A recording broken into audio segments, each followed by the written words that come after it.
I'm gonna be totally honest with you guys. I have no idea what happened here.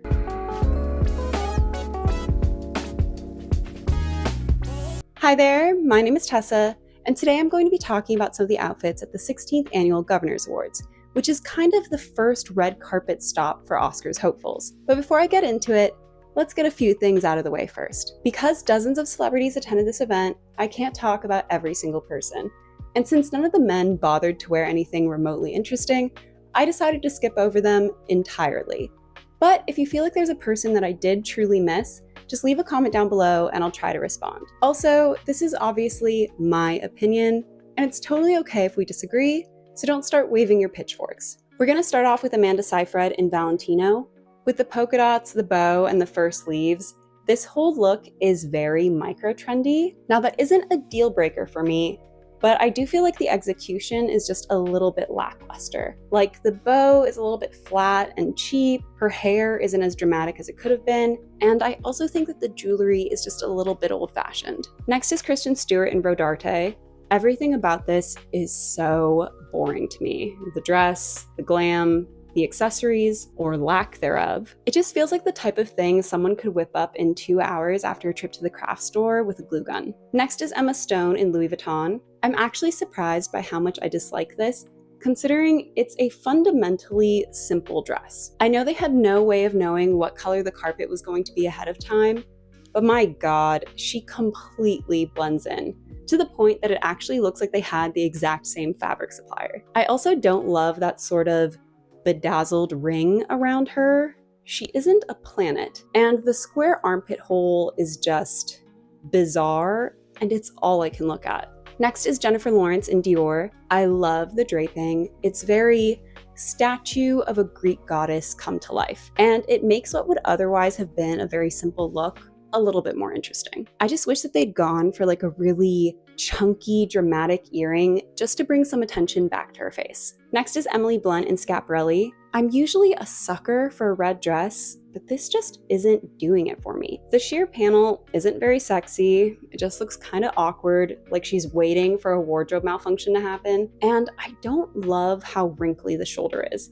It kind of makes the whole thing look more messy than dramatic. Next is Ariana Grande in Dior.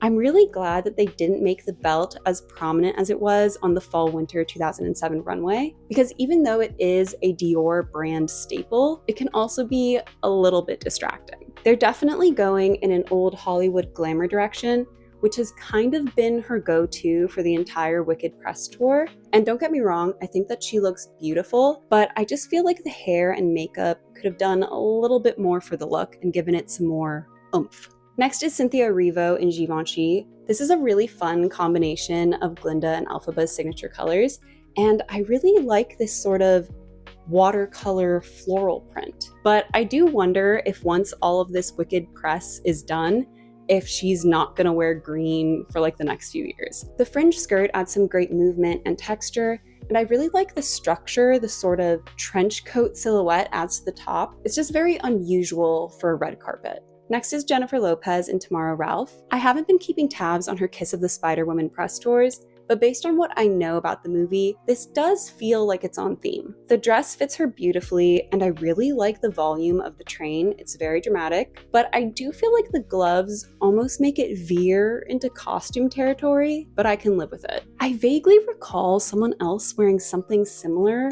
but with like neon green accents, but I can't place it for the life of me.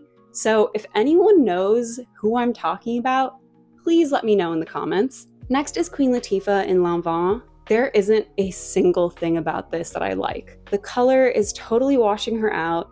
The silhouette is doing nothing for her figure. The fabric looks weirdly cheap, kind of like those elastic covers that we used to put on school books back in the day. The applique looks like it was ironed on at the last minute, and the accessories are just way too matchy-matchy. Who did this to her? Next is Mia Goth in Dior. This look seems to be quite divisive online, and I'm afraid that I am on the nay side. The fabric is really beautiful and luxe, but the draped bits by her hips just look like deflated balloons to me, and I don't love how this whole dress is very front heavy. Like there aren't any details on the back, so it just feels unbalanced. I also think that she was in desperate need of a necklace. Next is Hailee Steinfeld. This was another divisive look, and I definitely understand where some of the old lady criticisms are coming from, because the color palette is not sexy and the mock neck does read as a little bit dated, which definitely isn't helped by the slick back bun. However, I do like this sort of alien vibe. It's just a shame that the silhouette looks way better in video than in photos. Next is Lana Condor in Tabia.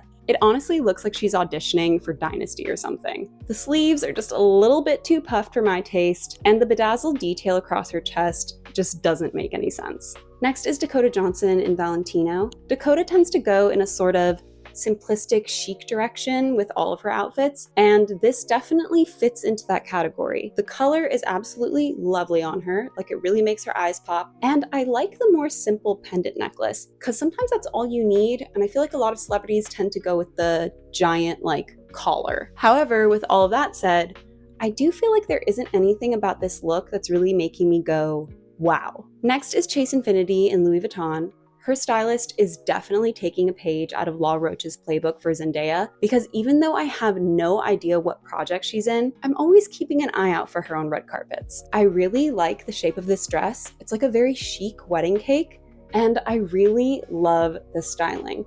It's very elegant, but still trendy and youthful. My only qualm is the bodice, which just feels a smidge too tight in the bust area. Next is Jayme Lawson in Marmar Halim. I think Jayme is so pretty, so I really hope that we continue to see her even after all of the Sinners hype dies down. I think that the color is absolutely stunning on her. I really love the depth that the pleats and the fringe create, and I think the glam is perfect. My only note would be a closed-toe shoe. Next is Natalie Portman in Dior. I'm gonna be totally honest with you guys. I have no idea what happened here, because it honestly looks like she got dropped off at the wrong place. The color palette, the flowers, and the length would all be really cute for a daytime talk show, but not this. Next is Lili Reinhart in Roberto Cavalli. So I would absolutely wear this dress myself, but the hoop earrings, the halter, the strappy heels are all kind of giving 1970s beach party more than a lead up to the Oscars. She does look very pretty though. Next is Kaitlyn Dever in Armani Privé. Again, this is a dress that I would totally wear myself, but to grab drinks with my girlfriends, not to a formal event. At the very least, I feel like if they'd edged this up a bit with like a dark lip and smoky eyeshadow, it could have been a bit more interesting. Next is Anya Taylor-Joy in Maison Margiela.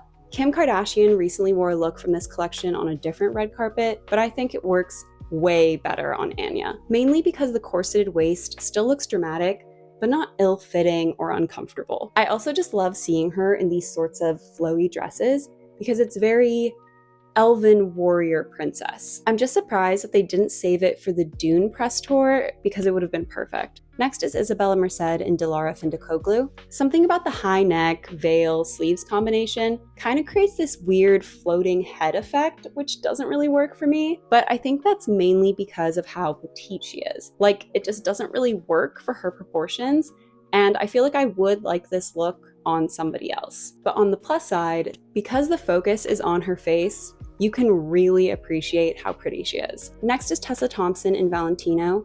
I'm used to her being more experimental, so this just feels kind of safe. Pretty, but safe. Even a little hat would make this feel just a little bit more her. Next is Sydney Sweeney in Miu Miu. I've said it before, but I don't think that she and Miu Miu are a good fit. They just don't really match each other's brand identities. I've seen her in like a dozen variations of this look over the years, and it'd be one thing if it was actually worth repeating, but it's not. Sure, she looks very pretty, but it isn't really telling a story, and I feel like any actress could wear this. Next is Elle Fanning in Gucci. If there's one celebrity I can count on a red carpet, it's Elle Fanning. Sure, we've seen her in very similar looks over the years, but I feel like this is a really good example of how consistency doesn't have to mean boring. They definitely have a firm grasp on what her signature style is, as well as what works for her. So I feel like her visuals are always being amplified, even when it's something as straightforward as this. Next is Zoey Deutch in Dior. This is such a poorly executed concept that I can't help but laugh. It's almost like they realized the dress was a little too boring moments before she hit the red carpet, so they just grabbed a piece of fabric and tied it around her waist and were like, ta-da! Now you have a train. That's fun, right? Next is Odessa A'zion in Simone Rocha. She's part of that wave of young, hip Gen Z actors, and I feel like this look definitely ties into that message. It's very unconventional for a red carpet, which I feel like some people will either love or hate. I'm a little bit more in the love category. She hasn't been on a lot of major red carpets yet, but it'll be interesting to see how her style evolves in the future. Last is Lucy Liu in Zuhair Murad. The color is lovely on her, but I am not sold on this styling. The clutch, the metallic shoes, and the chunky belt turn what could have been like a really fun take on a Grecian silhouette into like a 2015 prom dress. Which celebrity had your favorite look at the 2025 Governors Awards? That's it for this video, and I will see you next time. Bye!